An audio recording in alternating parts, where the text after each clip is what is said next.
Hi, welcome to the All Things LGBTQ interview show, where we interview LGBTQ guests who are making important contributions to our communities.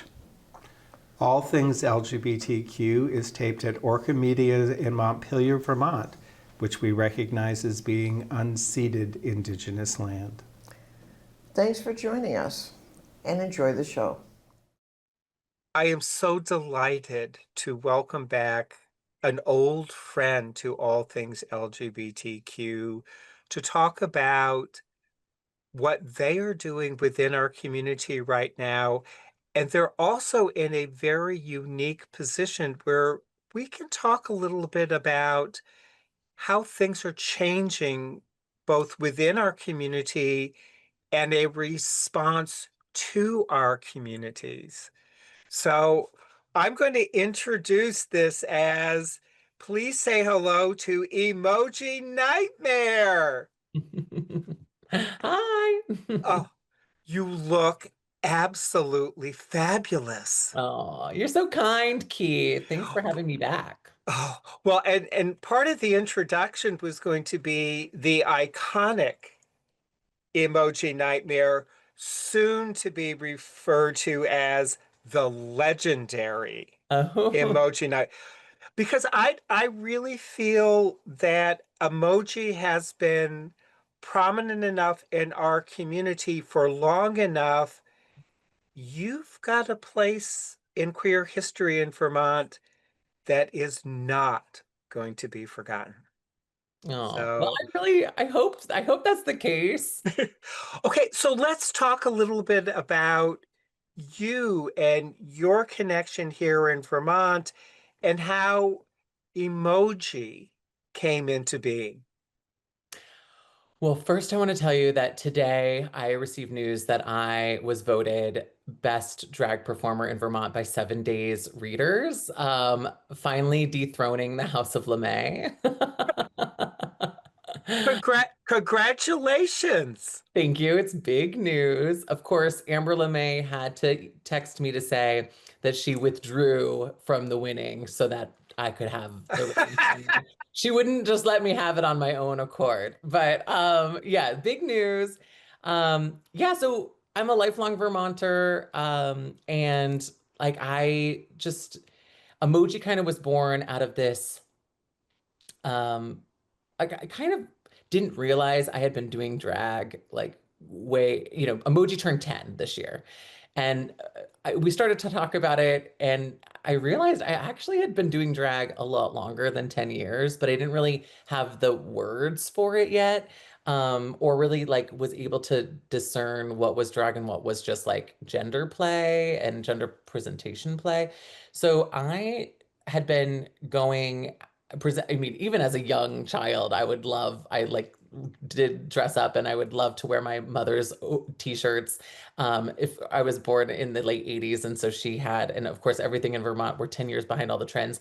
So she had a lot of like airbrushed t-shirts that were like really fantastical, and they would be like dresses on me, and I would wear those just for fun around the house. And like I think that was probably like the earliest iteration. But then as I grew up as an adult and started socializing out in public with friends here in my community. I live in Cambridge in Lamoille County.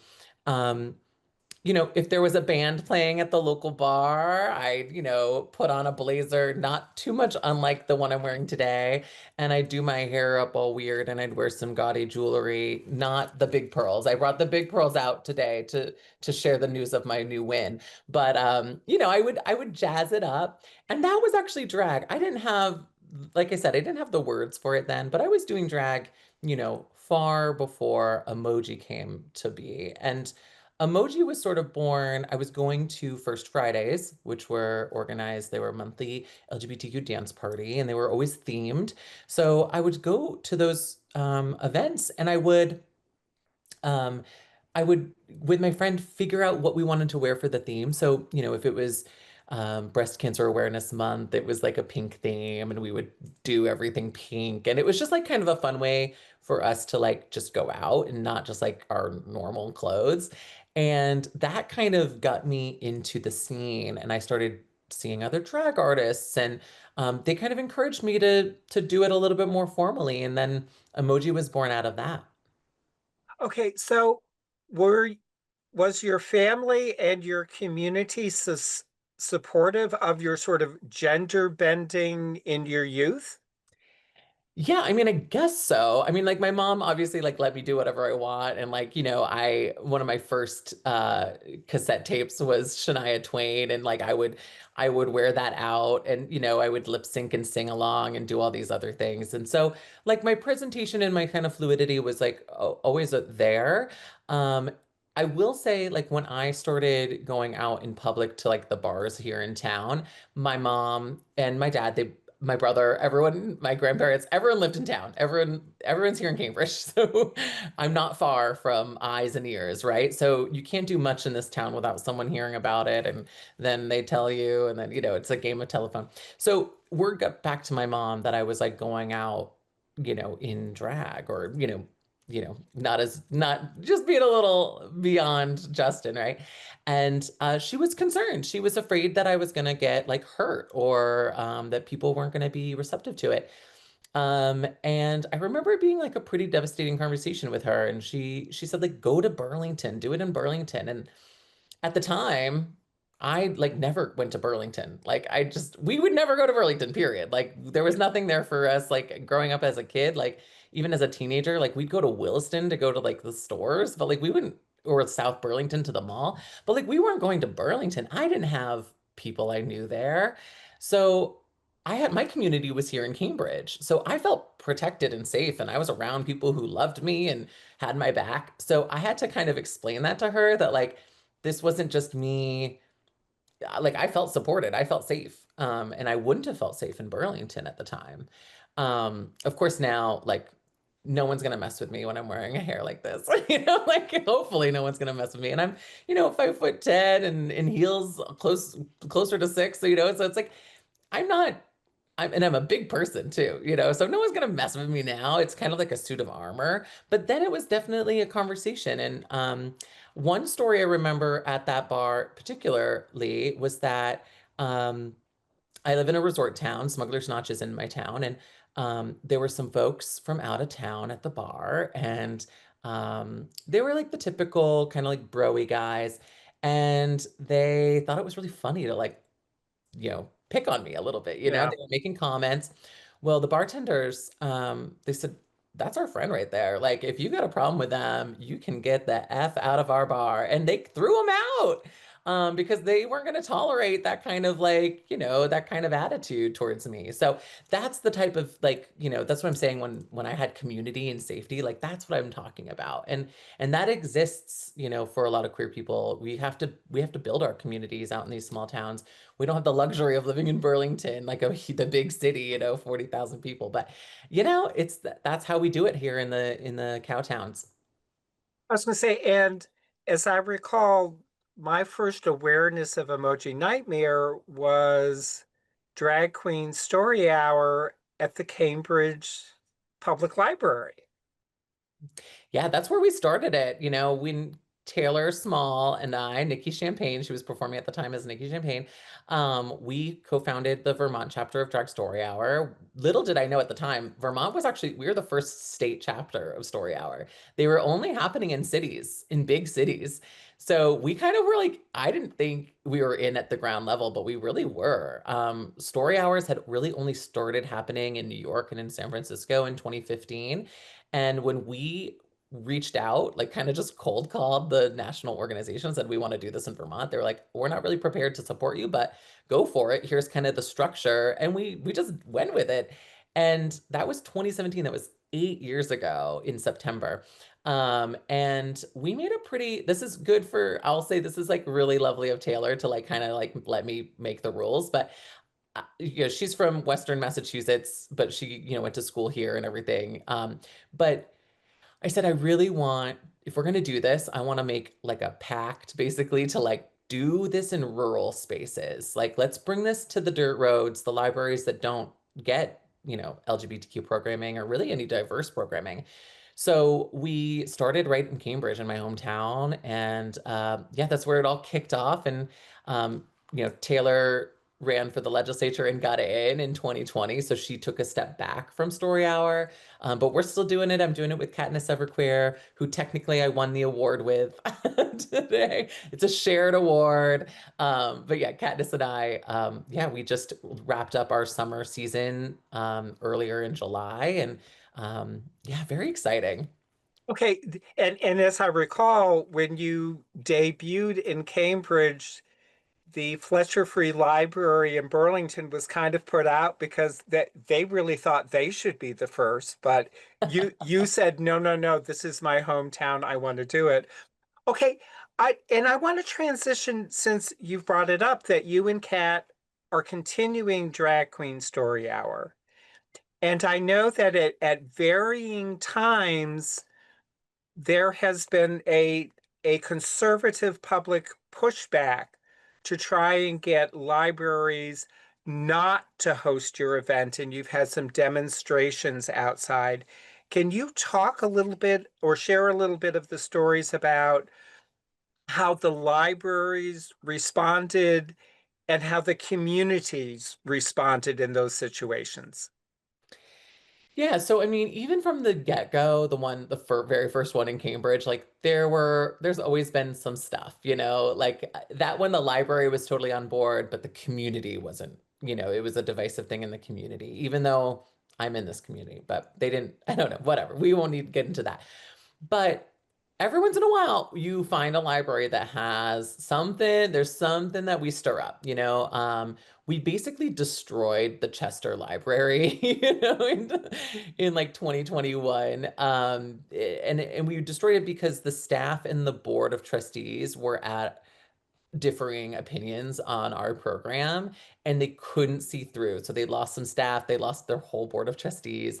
And we never ended up reading at the Chester Library. The staff person that did stay with the library decided to organize a separate event in Chester. So we still read in Chester, thanks to that amazing librarian, Carrie. But like we didn't end up, ever stepping foot in the library, and they had all this like tumultuous response to it. But more recently, we've seen, especially in the Northeast Kingdom, the Northeast Kingdom has always been a little tricky for us. Makes sense. The very first one we ever booked was before the pandemic, and it was in Brighton in Essex County. Most people know Island Pond is in Brighton. Um, we were we were supposed to do a story hour there and they had threats from the KKK, and I didn't even know that the KKK still like even existed. Like I'm naive. I was like, Yeah. "Oh, that's a thing of the past." Nope, apparently not. And we got an invite last summer to go in our summer season to go to Craftsbury. And I was excited to go there. I was working on Catherine Sims' Senate campaign in Orleans County. So I was like there all the time, and I had been to the library and it was gorgeous. Um and Craftsbury is a pretty, all things considered, in that area, a pretty Yeah. liberal town. So I thought, oh, we're not gonna have any issues in Craftsbury, like, but we did, there were protesters outside, and some of them were had concealed weapons.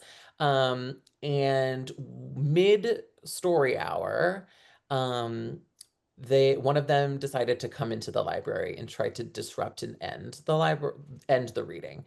Um, I was reading the book The Bad Seed, um, and there's this moment where I don't want to give away the plot of the book, but if you've ever been to a story hour, I probably have read it too.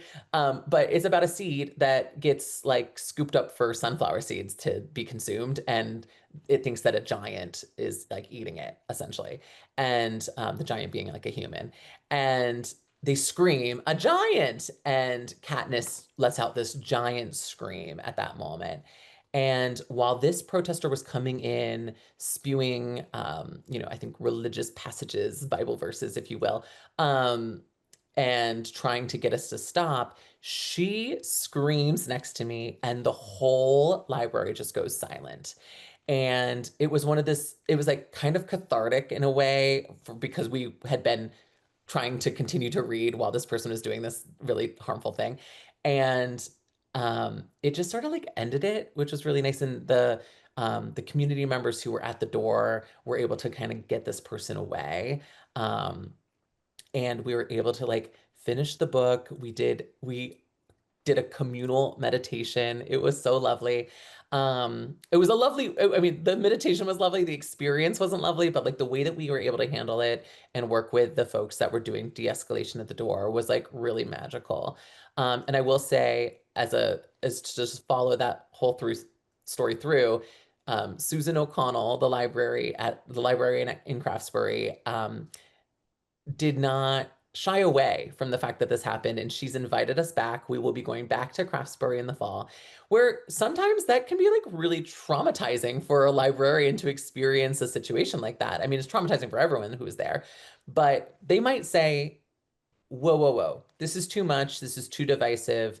We're gonna like retreat and maybe not host them again. So to hear back from Susan a year later and say, we want to have you again, like it was so amazing. Come on back to Craftsbury. You've got a place here, was really lovely.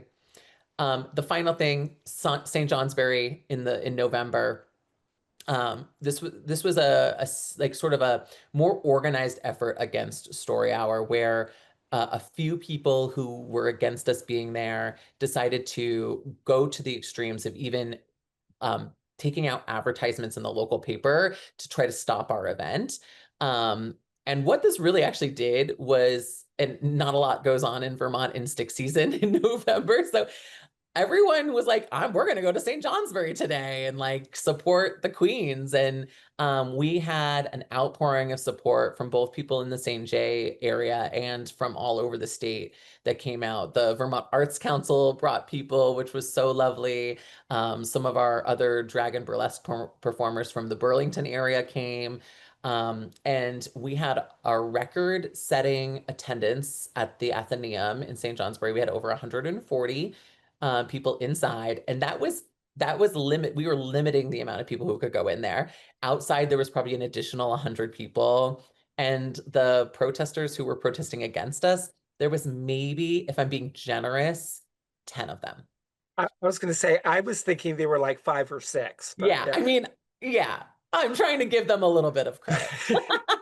Okay, but expanding off from that, Emoji Nightmare, if you are not performing, you are hosting, you are organizing, and it's not merely one part of the state. You are now a statewide presence. Ha- has has the feeling changed within the 10 years that Emoji has been performing in public? Are there issues now that you're having to confront that you didn't before? Because I'd also like to hear you share what our allies' community response has been and what we within the queer communities can do to be supportive. Yeah, I mean, to think back, I didn't start producing shows until really, it was right around the time of Drag Story Hours when we were doing all the things, like, and we started doing shows just like we got in Montpelier, we got an invite at a one, it kind of snowballed. Um, and I was finding that like our shows in these small venues in smaller towns were, there was appetite for it. And it was like, oh, it's because these things don't happen there. And it was the similar thing to Story Hour, right? Um, and it also goes along with my own personal ethos and, as being a, rural queer myself, that I wanted to create these places. I wanted to create scenes. And we've never really had too many issues, I would say, for our evening shows. If we're doing like a show that's geared towards 18 plus, no one seems to care. We've gotten a couple like bad seeds, if you will, driving by after a show if we were outside of a venue. Like I'm thinking of a time in St. Albans that wasn't great, but like not anything to like worry too much about. Um, but I would say like it's always nice to know that like in those spaces we've got people who have our backs, like if we're doing a show even in the evening, I know that the audience isn't going to be all queer people. There's going to, it's for everyone. Um, and to know that those people there are using their hard-earned money to let us entertain them. I know that those are the people that are, if anything were to happen at that event, they would shut that down. Like those are people that have our backs. Luckily, we've never had to worry about that yet, but like it's the same, those are the same people that show up for at the libraries. We have an amazing de-escalation team.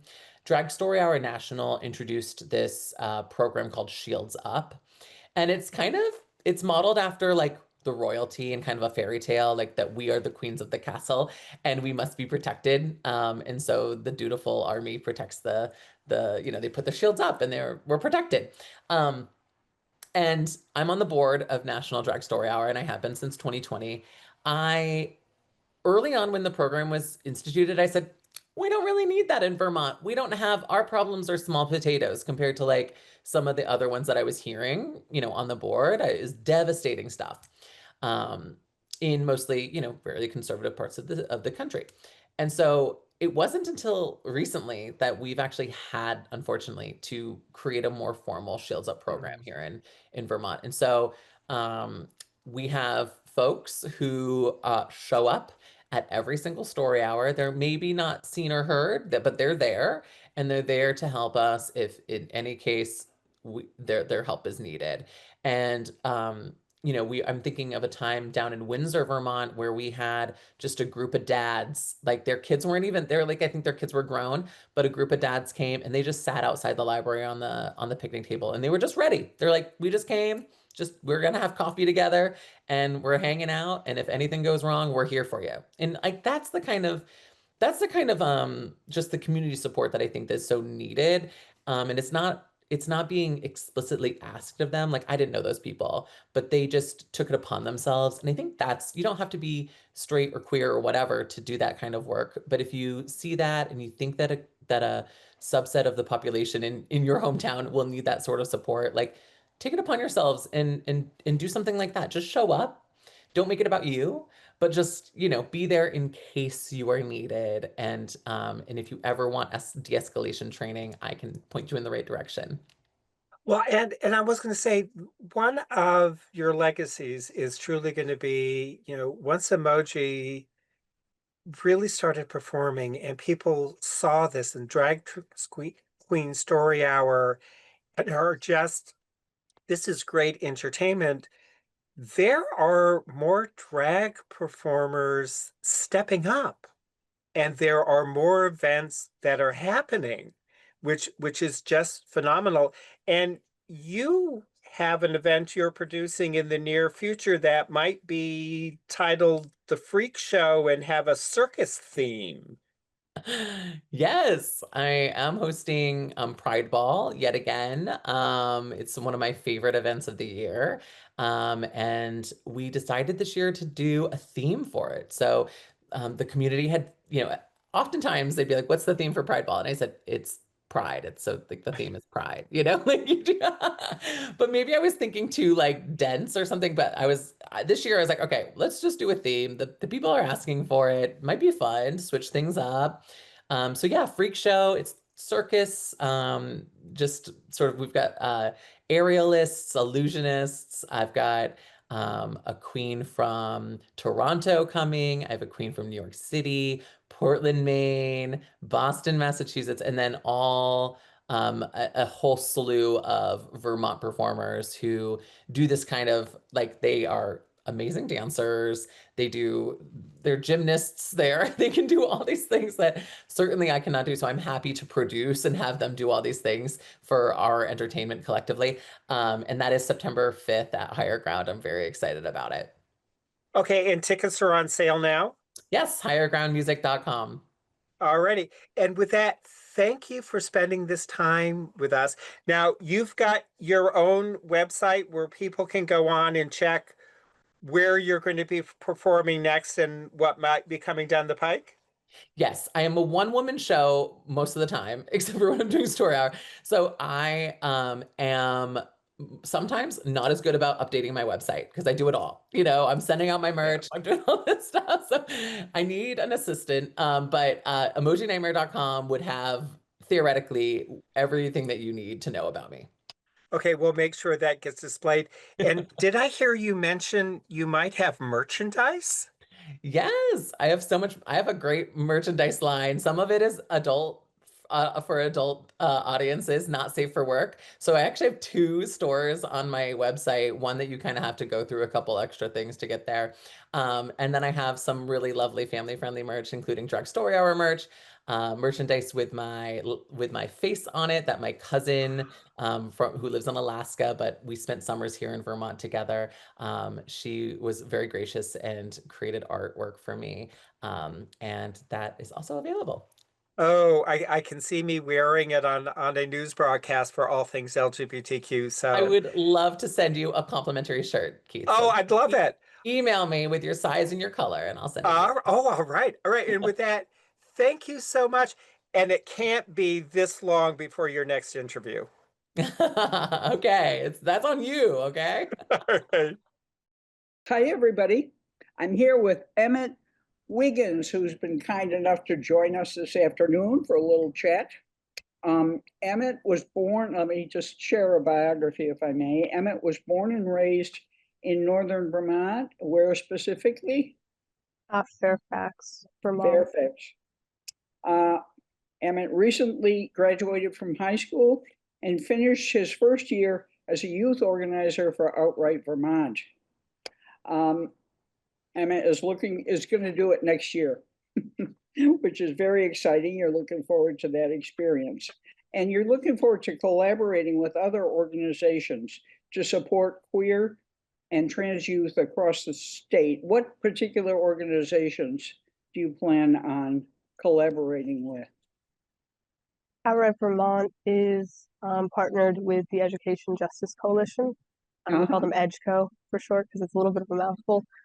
And we share trainings together, day-long trainings together, because they also have a youth organizer program.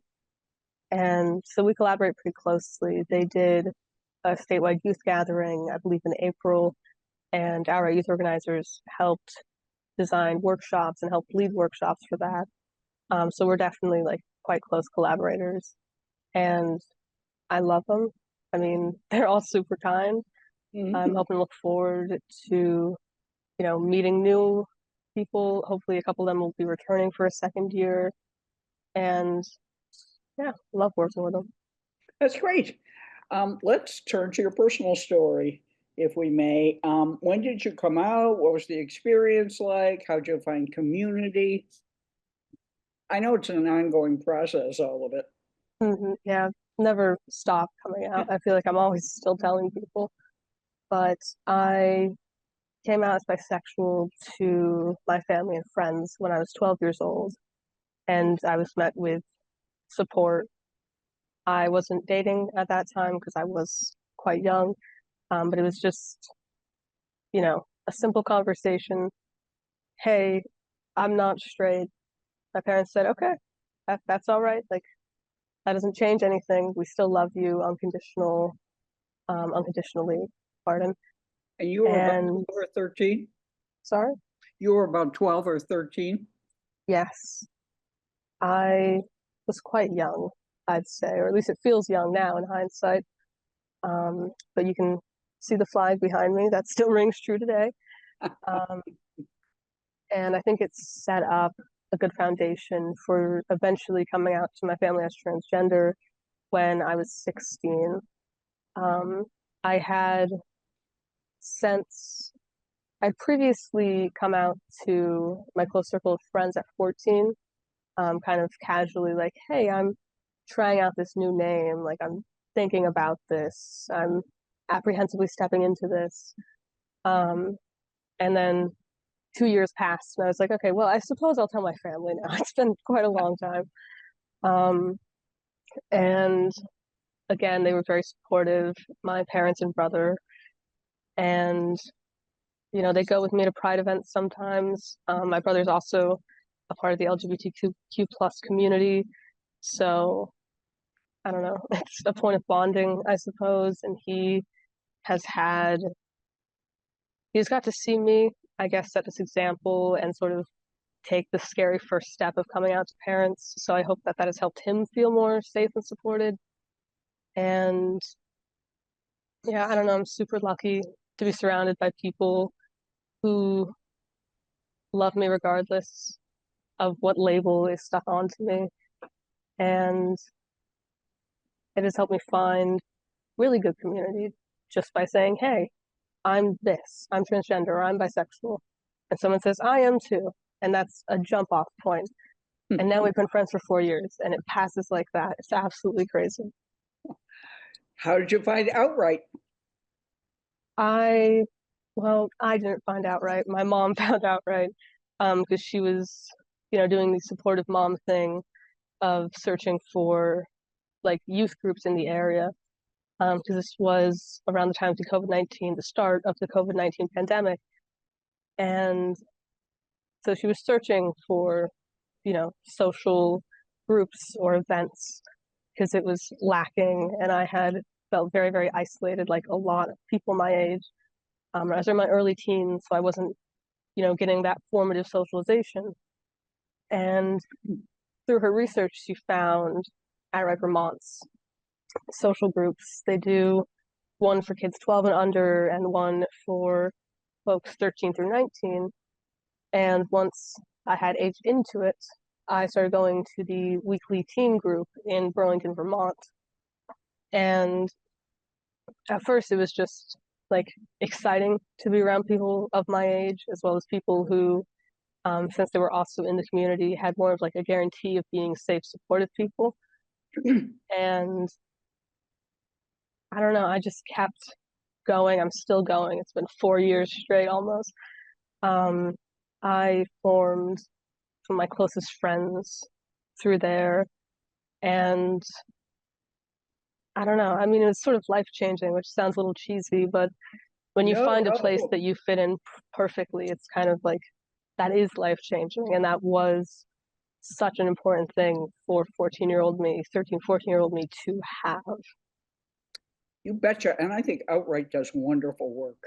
I wish there were more organizations like it around the country. Mm-hmm. So you're a youth organizer. What does that mean? What do you do? I mean, there's a lot that youth organizers do. I will try to keep it brief. I will say that every year the youth organizing program has 3 main tracks or campaigns, as we call them. It is Youth Power in Education, which focuses on youth power in education, gender affirming resources, or as we call it, GAR, like the fish. And that focuses on getting gender affirming resources to schools or to specific youth. In Vermont and across the country, we have sent packages to people in Georgia. I'd have to assume on the other coast, like all around. Packages like of resources? Is that? Yes, resources, some gender affirming items like binders or trans tape, other stuff that I can't think of right now. Okay. But yeah, sending out resources. And the third and final campaign, which was a new one added just this previous year, the Emergence campaign, that focuses on emerging issues as they come up. This previous year, with it being an election year, the Emergent campaign focused on, I guess, educating youth on the current political climate, specifically within Vermont. We met with the Attorney General of Vermont and got to ask her amazing questions. She had very, very comforting answers. I think it was good to hear those things from someone in such a high up position.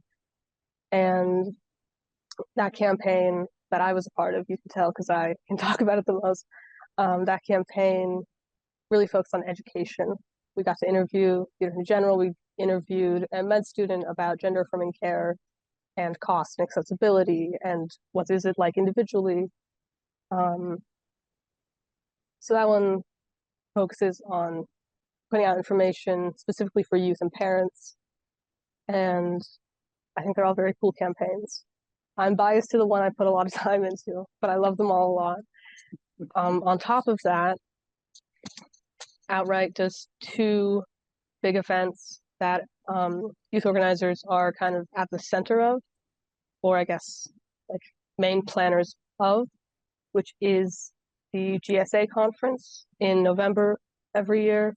Youth organizers will help plan the day, they will design workshops, they will lead workshops. Last year, I helped co-lead with another amazing youth organizer a workshop on mutual aid, and there were like 20 kids. It was, like an average classroom size. And I say kids, some of them were probably my exact age. But, it's youth teaching youth. And I think that wasn't really something I'd done before. And that was such an important thing. It's such a cool thing. And in my experience, especially younger kids can be more receptive when it is someone closer to their age teaching, because there's not that sort of power difference, that age difference.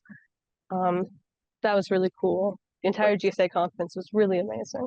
Where was Yes. that? That was in Randolph, Uh-huh. I believe. I'm not exactly sure if the location changes or not, as that was the first time I was part of it. It's in November. Details might already be out, honestly. I know it's still in the planning phase. Mhm. You can expect more workshops, more youth, more lunch, more sandwiches. The other big event that youth organizers help organize and create is Leadership Day, which happens in March. And just this past year, it was shifted from its old format. So this year, a focused group of youth, I want to say it was around 30 or 40, got to go into the State House and speak in committees, meet with Vermont's Attorney General and the Secretary of Education. So you met a lot of legislators, and that was affirming because they were mostly supportive. Yes. Youth got to speak in the healthcare and education committees. I don't remember, I think it was 2 or 3 minutes per person. And they're not very big committees. I don't know if you've ever been in the rooms. They're small rooms, small They're committees. tiny. They're very small rooms. We had to cram in there. I spoke in the healthcare committee, advocating for affordable gender affirming care, because price is a very difficult barrier for most people. It's not often covered by insurance. It's hard to find people who specialize in the care. So I got to speak in committee and advocate for that. And they seemed very receptive to it. They were very supportive. I don't want to pass judgment on people based on appearance, but there were, the committee is primarily older white people, primarily men. And so they seemed genuinely engaged. They asked follow-up questions, they nodded along. And it was perhaps unexpected, but very pleasant to have, engagement and, a sense of being heard and being listened to and hopefully cared about. And that happened at the same time as people met with the education committee, so I was unable to be a part of that. But the people who were there said it was very good. And I've heard some of the people's testimonies, and they were very, very good. Is that Then- testimony available? Can you get that testimony anywhere, I wonder? Yes, the committee meetings are always recorded, I think, or at least that one absolutely was. I can definitely find it. I have it in my Google Drive somewhere. I could send it over to you, but all of the committee meetings are publicly available, I believe, on YouTube. If you just search like Vermont Education Committee, Vermont Healthcare Committee, they should just be publicly available. And if you sift through it a little bit, I'm sure you could find the ones from Leadership Day. And Orca Media, who sponsors our show, tapes all of that stuff. And they put it on YouTube too. So that might be another source. That would be Yeah. good to know. It'd be great to hear it. And you were Yeah, able it's to listen definitely. to, you were able Sorry. to listen to some of your colleagues testifying, huh? Yes, I want to say 3 or 4 other youth organizers testified in the healthcare committee. Um, they were all amazing. I love them all. I'm super happy to know them as people. And it is, I don't know, there's something very empowering about seeing like a peer, be brave enough to go up and sit at the head of the table and say, here's a personal story that I want to tell you to advocate for myself and for my loved ones. And that made me a little emotional. I was a little emotional throughout the committee because it was a very sweet thing to see. Um, and I don't know, it was such like, I don't know, I don't want to say like a dream, but it was such a crazy experience. I didn't expect to testify in a committee. And it's such important work because there's so many myths about trans healthcare, for example, that it's easily accessible, that people want to do. I mean, so it's very useful that you set people straight about some of that, corrected some of that misinformation, and hearing it from an actual person who's experiencing it has got to be very persuasive, I would think. Hmm. So that's very effective. Sounds like a Yeah. good experience too. I mean, I've seen pictures, everybody, standing there with the was the governor there? I've seen pictures with the governor. I don't know if he was there this time. He wasn't there the whole time. I want to say I saw him, but I don't think I got to speak with him. There were so many people who passed through and shook hands and then had to go about their day. Mhm. I I know, it's a real scene, isn't it? Very cool. know there were so many things happening, And and it everybody was says the legislation is made in the cafeteria where everybody. So speaking of politics, what's your current response to the political scene, or what's your response to the current political scene? hmm, I think it's very frustrating, first and foremost, right? You read the news and it angers you because it's like, how could this happen? And that's, you know, by design. They want you to be outraged, so you keep clicking and you stay subscribed and you watch the next airing, and it's by design, purposely made to make you angry. And it works, so good job to them. Very effective business model. Um, but yeah, it is very frustrating and discouraging to read the news or watch the news or even just hear it through a friend. Like, did you hear what they signed today? I don't want to hear it. I don't want to hear it. But staying politically active and staying optimistic, I think, are very hard things to have coexist. I would say the biggest thing for me is managing my consumption of the news. I will only read the news. I will not read it daily. I will update myself 2, 3 times a week, depending on if, something big breaks, a big story or a big shift. But I will manage my consumption. I do not watch the news, period, for my own well-being. Because it's a constant cycle, 24 hours. Like there will always be something horrible happening if you're there to listen to it. So I manage media consumption, and I highly recommend doing that. And What news outlets do you listen to? I try I to. heard canard probably circulating that the youth get their news from TikTok. That's got to be wrong. Is it? I think it's. I don't know. I'd say it's more nuanced than that, if that makes I would think sense. so. It's it's like saying your parents only get news from Facebook, and it's like I'm sure they read stuff on Facebook, but I would hope that they fact check that, cross reference. Um, I am not, as I mentioned, like on top of the news. I don't keep up with every breaking story. And so if I'm on TikTok and I get a political TikTok, I'll say, oh, I didn't know that. And I'll look into it further if it's something I care about. So in that sense, yeah, I would say we do get the news through TikTok in the way that it is, fed to us. Because it's Mhm. news about an LGBTQ plus issue and it appears on my homepage. And I say, oh my God, is that true? And then the cycle repeats, right? I, try to recognize the bias in news agencies, in all of media to an extent. And so I don't only get it from one source. Like CNN, that's it. Only guy. No, no. There's bias everywhere. Generally, It really jumps out at you, the bias. yeah, I think even in the current political climate, it's so abundantly obvious who's on whose side. Mm-hmm. And that's not inherently bad, but it's a very important thing to recognize when you are looking for just the news. Here is what happened. So yeah, multiple sources. I have honestly found it's kind of difficult to find like good sources that aren't paywalled, which is a huge problem with media, right? I mean, we could I know. have a whole different interview just about that. That's horrifying. But yeah, finding reliable media, even if it is from two opposite ends of a bias. Trying to get the story rather than someone's opinion on that story. And it's work.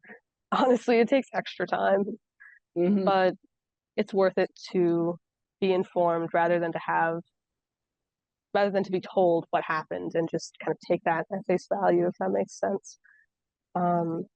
And I guess being technically in politics as a youth organizer, I don't consider myself like, I don't know. I wouldn't say I work in politics if you asked me. I don't especially want to. It's a very chaotic field. But just would you describe yourself as an activist? Definitely. Youth activist. I think youth activist, youth organizer, they're very similar labels in my head because organizing is a form of activism. Sure. And so, sort of just by design, we're activists. And I think that's, I don't know, I have mixed feelings about activism, if I'm being honest, because it's something a lot of queer and trans people are forced into. Like, we have to advocate for ourselves or else we don't get what we need. And so activism is awesome, and I do love doing it. I wouldn't be a second-year organizer if I thought this sucked. But it is also, a little difficult of saying, I kind of have to do this in a sense, because I need to advocate for myself and what I need. I want to have those needs met for other people in my community, other people my age, other people in my area. And yeah, activism's awesome, and I'm electing to do it. But I'm also aware a lot of people don't elect to do it. They just kind of have to. So they have their needs met and they have what they need to survive. But then they burn out, as you're suggesting, often. Yeah, that's the hard part. You're always fighting for yourself. You don't really get a break. And if you don't have a balance, it's hard. And part of your, in our earlier remarks, you mentioned that balancing your activism with joy. Activism itself can bring joy, as we know. But tell us about how you find joy. Yeah, I mean, it's a very individual thing. Definitely. I think there is a certain joy I get from organizing with people my age, with people in my community, my area. It is awesome. I think to have this feeling of seeing all these people show up for an event you helped organize, or they're listening to a workshop that you design. It's like, wow, I did this. We're a part of this together. We're building community in this sense. And that's a really awesome feeling. But yeah, burnout is super, super real. It is super exhausting to always be advocating and fighting for stuff. And the main place I think I find joy is within my community and within close circles in that community, the people closest to me. This previous week, my close friends and I, who are all part of the LGBTQ plus community, we had a semi-informal potluck dinner, and it was very silly. And we all kind of just brought food that we knew we loved, and we ate too much ice cream, and it was a great time. And we weren't doing anything radical. We weren't protesting or advocating for anyone, but we were very happy. And I think being happy as LGBTQ plus people in a time like this is, in a way, a sense of protest, because you are seeing all this suffering, all this anger expressed toward you, and you're still finding joy. You're still meeting with people and partying and staying up too late. And maybe the staying up too late thing is a me thing, but being able to find those moments of peace and happiness in such a tumultuous time is so beyond important. I need to have more potlucks. Are there any concluding comments that you want to leave our audience with? I mean, maybe just echoing what I just said. Like, find time for that joy and that happiness and that peace and that rest. And maybe that's not with community. Maybe you need to like be alone, go for a hike, something quiet. Maybe meditation is your thing, you know, but also just work to build community. And that can just be a potluck with your friends. That's community. You just built it. There you go. Maybe you organize a block party. That's a big thing. That's a lot of energy, and that could be very, very worth it. Maybe you bring flowers to your neighbor. Like it's such simple things, I think, and they're intimidating. I'm not an extrovert, I don't think. So like the idea of going to a stranger and saying, "Hi, nice to meet you. My name is, you know, I work here, or I live here. We have this in common." That's intimidating. But the benefits and the just absolute joy you get from having community is worth the horrible intimidation of meeting with strangers, I assure you. And I don't know, I mean, just push forward, advocate for yourself, and fight for what's important to you and what you need. But do not only fight, you know, do not only push forward because you will burn out. We talked about that. It's inevitable and it sucks. And it would be nice to go forever. But sometimes you do need that potluck and that hike and that 20-minute meditation before you go to work. And yeah, just please take time for yourself above all else right now. Well, Emmett Wiggins, this has been lovely. Thank you for joining us. It's been a great conversation, and I hope you're able to come back and talk to us again soon. Yeah, thank you for inviting me. This has been an awesome time.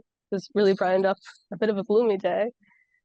And I don't know, I love conversations. Let's hear it for potlucks with our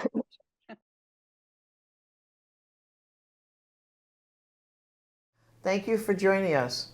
And until next time, remember, resist.